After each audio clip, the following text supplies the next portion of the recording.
Land Rover a la particularité de ne compter dans sa gamme que des tout-terrains, à l'exception du rudimentaire Defender châssis court, le plus petit gabarit se prénomme Freelander. Au catalogue depuis 2006, la deuxième génération du baroudeur est plus grande et plus luxueuse. Elle est désormais aussi plus écologique avec l'arrivée d'une version i de 160 chevaux avec système d'arrêt automatique du moteur, inédit sur un 4x4. Une fois installé, le conducteur découvre une présentation très british, l'ambiance y est soignée et les matériaux de qualité. Un regret, les compteurs ne sont pas très lisibles. Notre modèle d'essai est présenté dans une édition limitée basée sur l'entrée de gamme, E.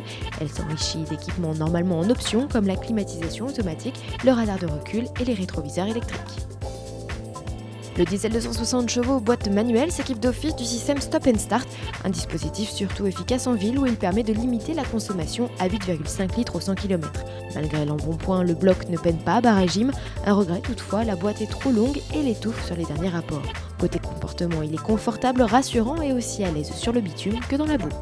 L'habitabilité, c'était le talon d'Achille du premier Freelander. Land Rover a bien retenu la leçon. Ainsi, les 5 cm gagnés en longueur sur ce nouvel opus permettent d'offrir aux passagers des places confortables et accueillantes. 3 adultes voyagent sans sourciller. Sur notre version, le troisième appui-tête est proposé de série. C'est normalement une option à 50 €. Côté coffre, le volume est plutôt décevant. Banquette en place, même le Freelander 1 fait mieux. En revanche, assise relevée et banquette abaissée, il a gagné l'équivalent de 3 sacs de golf comparé à son aîné, pas rien. Notre finition reçoit ici un couvre-bagages, un équipement facturé 240 € sur la finition de base. Enfin, on ne profite ici que d'une roue de secours galette. Le Land Rover Freelander n'est finalement pas donné avec un ticket d'entrée à 29 800 € pour la version diesel d'entrée de gamme.